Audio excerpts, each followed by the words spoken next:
Welcome back to Watching Film with Seth Varnadore. I have a very special guest tonight. I have Coach Cody Alexander with me. You might know him as the Coach A on Twitter. If you follow football Twitter, you've probably seen his tweets, you've seen his video breakdowns, you've seen his articles. Coach, thanks for joining me tonight. We're going to talk a little bit about Patrick Toney. Yeah, thanks. I appreciate you having me on. Coach, can you give a little bit of your background just for people that may not be aware? And then at the end here, we'll kind of show people how prolific you are writing about the game of football here. But give your background for people that may not be aware. Yeah, I really got my career started when I was a defensive graduate assistant at Baylor University when we kind of turned that program around. 11, 12, and 13 were the years I was there. So I was there for RG3's Heisman all the way through the first Big 12 championship. I worked under Phil Bennett, who's now the defense coordinator at North Texas. He's kind of my mentor, along with his linebacker coach, Jim Gush. I worked under Art Briles. And then from there, I came back to the high school level and have worked at the high school level in the state of Texas. And I've worked at 6A, 5A, 4A. So I've kind of stayed in the big classifications. Yeah. And then on just outside of coaching, you do a ton of writing, a ton of great explanations on the defense side of the ball. If you are coaching and you don't follow Coach A here, you guys need to fix that, whether it's offense side of the ball, defense side of the ball. He's got some really great stuff. And when I was researching Patrick Toney, when he got hired, I'd heard some good things about him from other coaches. Riley Reed, who we've had on here, was a really big fan. When I started doing my research, I went to Coach's Substack, matchquarters.substack.com. Again, worth the monthly subscription, and started searching for Patrick Toney. And I saw his name in a bunch of different pieces you'd done. You had a nice conversation with him, like a 20-minute conversation with him on there too. So I thought you'd be a great person to reach out to and talk about Coach Toney and kind of get a better introduction for a lot of the Florida fans that may not know too much about him. So what can you tell me about Coach Toney, just kind of just kind of his demeanor, what kind of guy he is, and that kind of general level before we get into scheme stuff? Yeah, the first thing that's really striking about Patrick is that he's a really, really bright guy. He's inquisitive. He's very, very smart. He's been around a lot of big names. So, when you talk to him, he's a very humble guy. And I think that kind of resonates a lot with the high school coaches. I haven't found a high school coach yet that's met him that doesn't like him. A lot of his stuff translates to what we're doing, and not in the way that it's too simple to be successful, because that's obviously not the case with him. But a lot of the things, the way that he approaches it, the thing that strikes me and the reason why I kind of gravitate towards him when I study football is I feel like we have kind of the same idea and philosophy when it comes to football. And he tries to make the complex simple. He's a great teacher. And to me, I think that's what you look at when you look for like the next great coordinator. I think he's a rising star. His trajectory is probably going to be pretty similar to what Dan Lanning just had at Georgia, kind of coming from a G5 program, getting an opportunity at a pretty predominant named program at the Power 5 level, and then being able to have success. I mean, I expect him to have very much similar success at Florida. I think the biggest thing that you watch him is that if he struggles with a team early or a scheme early, he come back the next year and he now has the answers. And I think that's kind of the thing that really resonates with me, is that he's willing to adapt, he's willing to change, and he's basically, growth mindset, constantly trying to learn. What really struck me, and that kind of goes to what you said, what struck me when watching your kind of interview with him, he seemed like a very thoughtful guy and very forward thinking. He's always he talked about really talking with offensive coaches in the offseason and kind of understanding where things are going on that side of the ball to really help him prepare.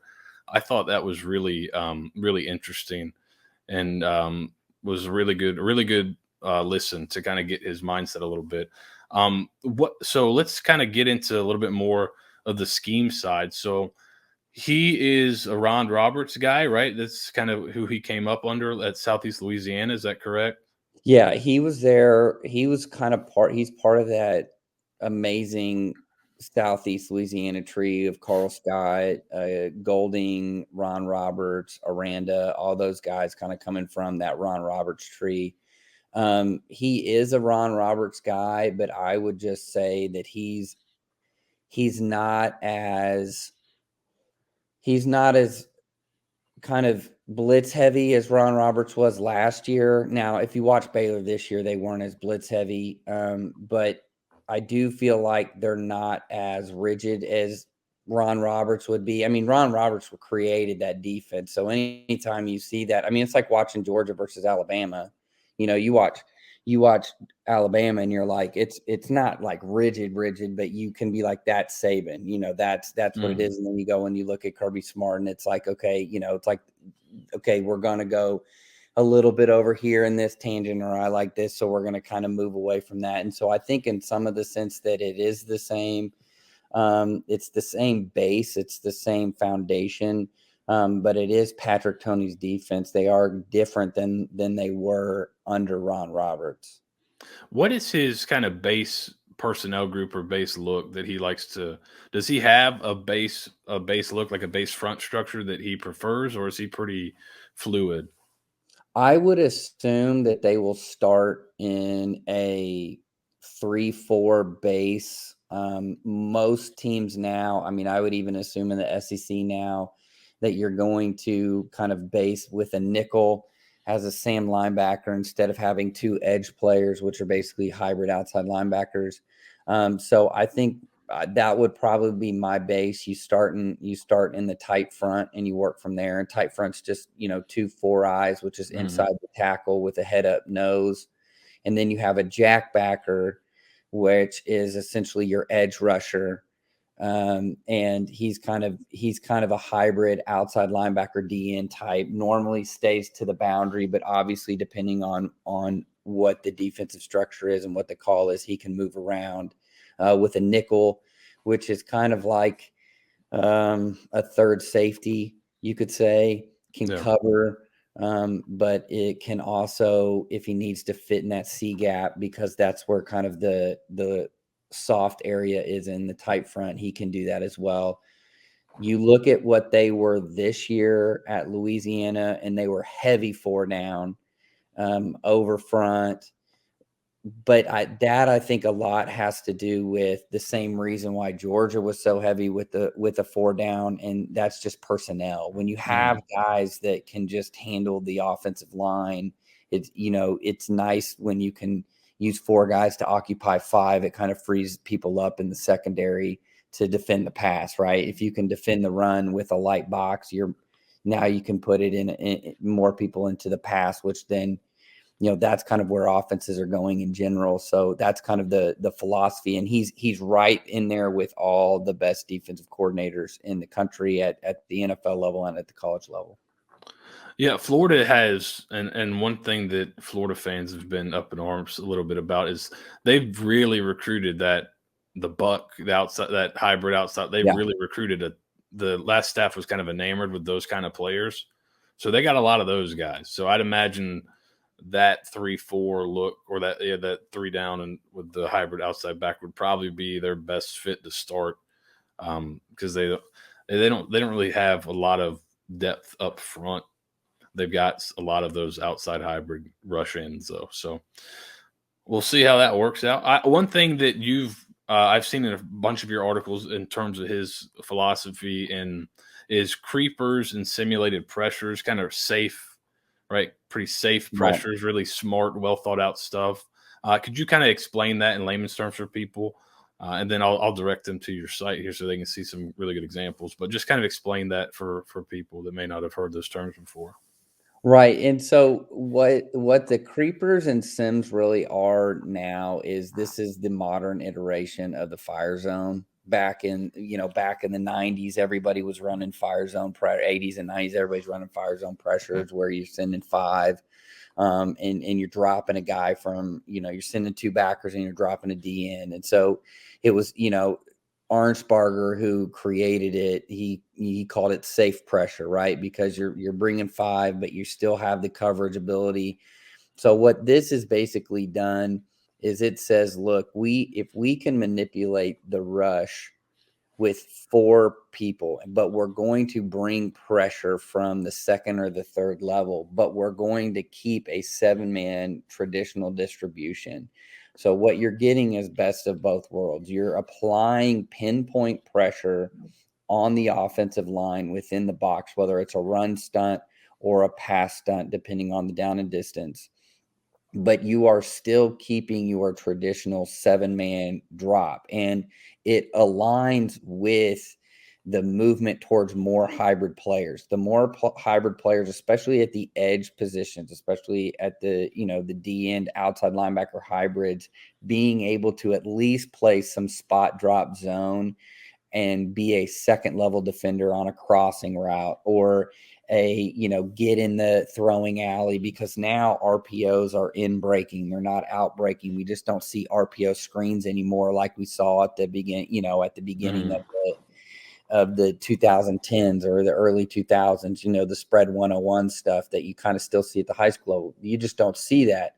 Everything has become so analytically charged at the higher levels. Everything has become more about what's the most efficient pass. Well, the most efficient pass is an in-breaking route, a route in front of the quarterback. Well, now that you know that, how can you then manipulate the pass protection, or how can you pressure the run? And that's where these creepers come in. And really all a creeper is it's a replacement pressure, meaning that you're sending a second or third level defender that is near the edge of the box, and you're bringing him from one end and you're dropping the defensive end opposite him.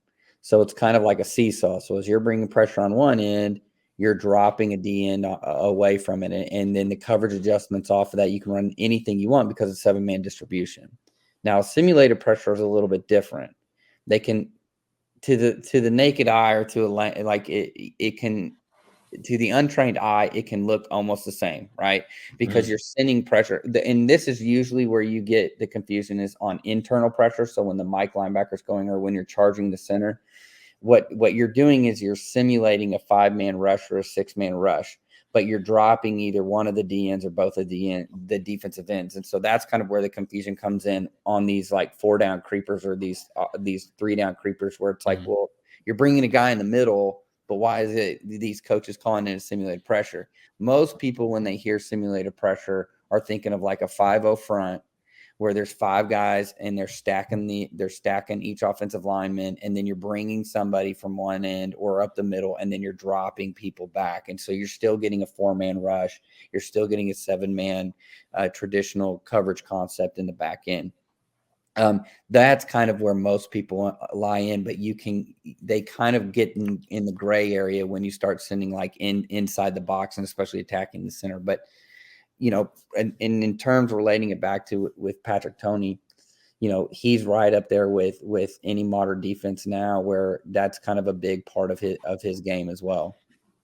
Yeah, and you've got a great piece from this past December on one of the pressures he likes to use. It's really well done. It's got a couple examples from their cut ups, so that's definitely something worthwhile checking out. You talked about coverage. Does he have kind of a base look he likes to play in the back end, or does he mix it up a ton?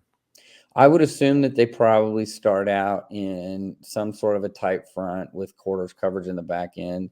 And then, but if you are to watch him, that to me has become the new way of attacking defenses. I mean, offenses, is really to be kind of not as exotic up front with the pressures, because you're seeing so many RPOs and gap schemes, and we're making sure the fits are right, because the quarterback can see that you're overloading one side. Well, we're running away from it. We're just going to hand the ball off, or you're kind of giving away a space in the zone, because you're kind of running some of these exotic. Maybe a guy on paper looks like he can get to that hook area or the seam, and yet he's dropping from opposite end, and you don't want a lot of guys running around on the field on an early down.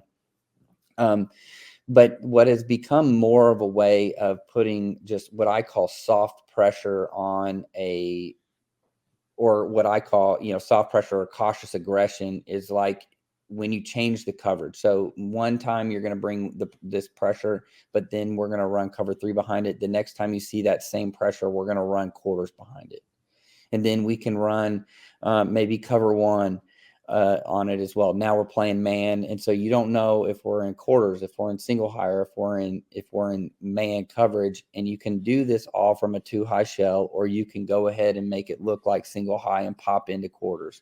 So that to me has become the new way of applying soft pressure on offenses. And with Toney, you're going to get the same thing. You're not going to get the same coverage shell every single time. It's not like he's when you watch Pitt and you watch Pat Narduzzi, you're going to get 4-3 cover 4. That's what you're going to get. That's not, there's no way around it. Even with my mentor, Phil Bennett, you watch North Texas, you're going to get some sort of an under front, over front, and then you're going to get some sort of quarters on the back end, maybe a little fire zone sprinkled in there, or cover 1, so I think with him, he's aligning with a lot of the top minds around the country now of, hey, we're only going to carry a certain number of pressures that we like versus this scheme. Are they zone, or they gap? But then what we're going to do on the back end is change the picture for the quarterback, because that at the end of the day, this game is a quarterback driven game. And if we can manipulate that and get him confused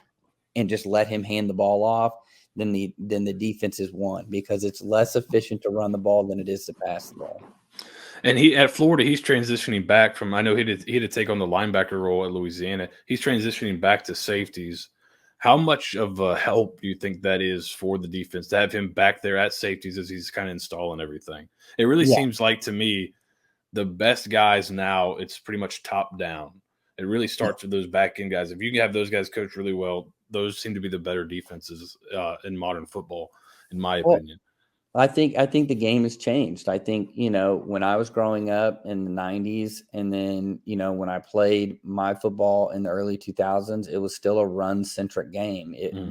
We're coming out of the 90s, which was Neanderthal ball. People were just getting in 21 personnel and running power and counter and just, 3 yards in a cloud of dust. I mean, I grew up in Kansas City, so I saw Marty Schottenheimer 3 yards in a cloud of dust every Sunday.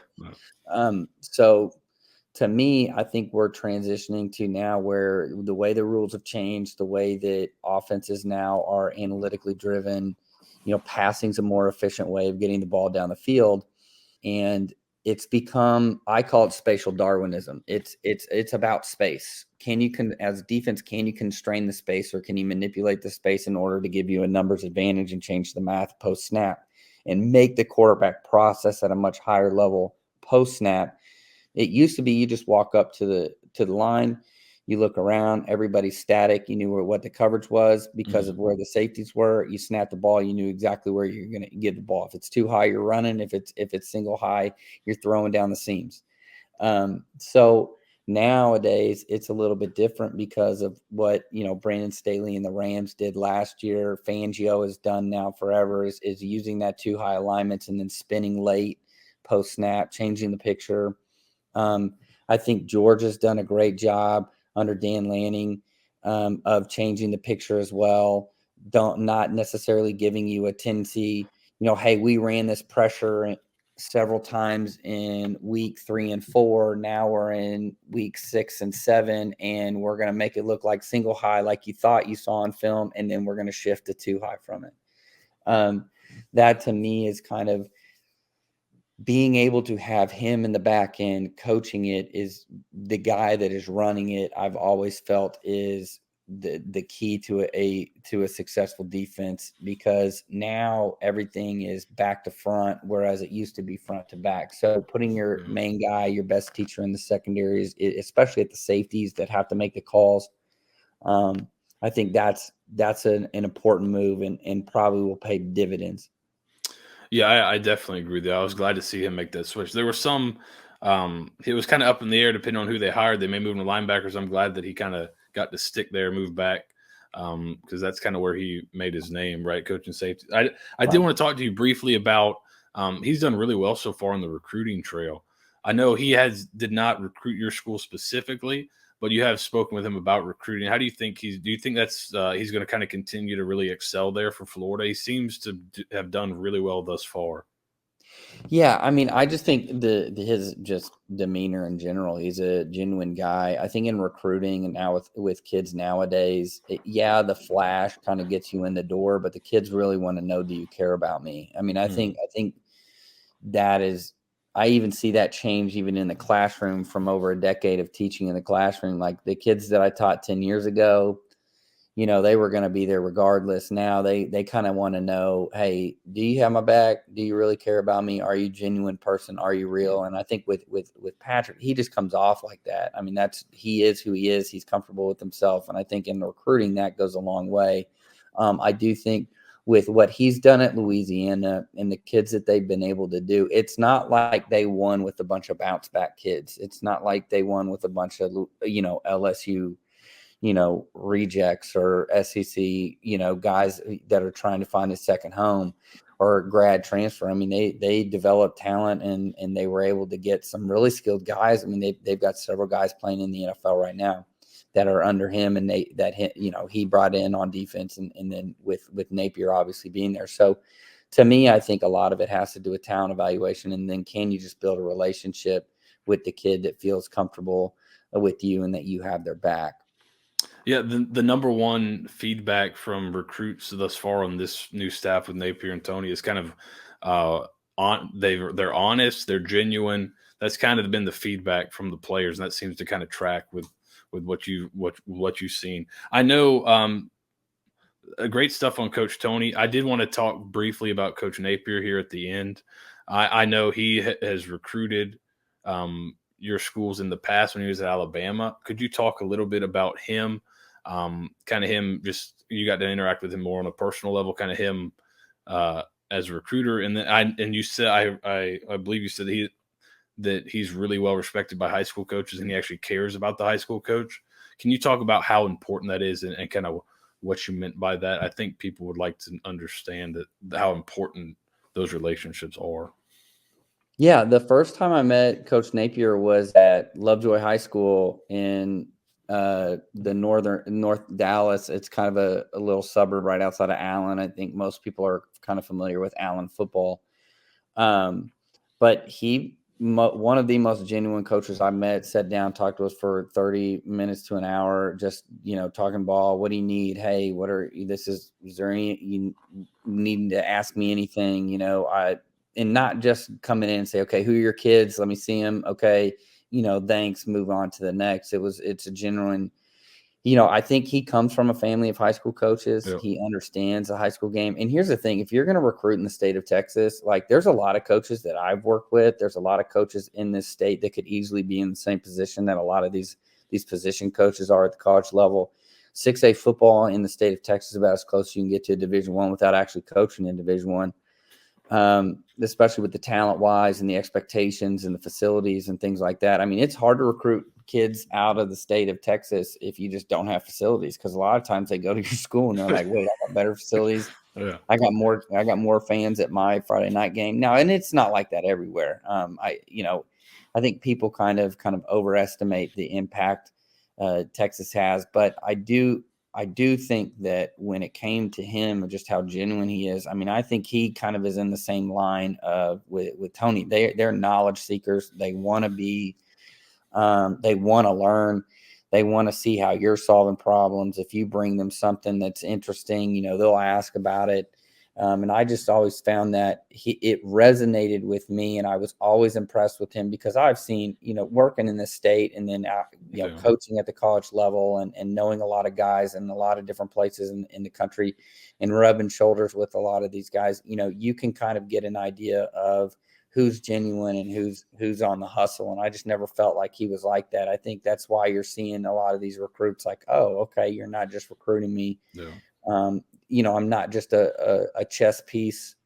I'm not just a prize possession that you're trying to get so that you can put up a really cool Twitter graphic. I think guys that sustain programs do it because, they genuinely care about the players. And I've always felt that with in the coaching community, you will have guys bring you people and tell you the truth more if they feel like you will help them out as well. And I've always felt like, hey, if he were to walk in the door at my school, I could ask him a question. I know he would sit down, he would talk to me about it and not necessarily try and blow me off, or, hey man, I'm just trying to get to the next school.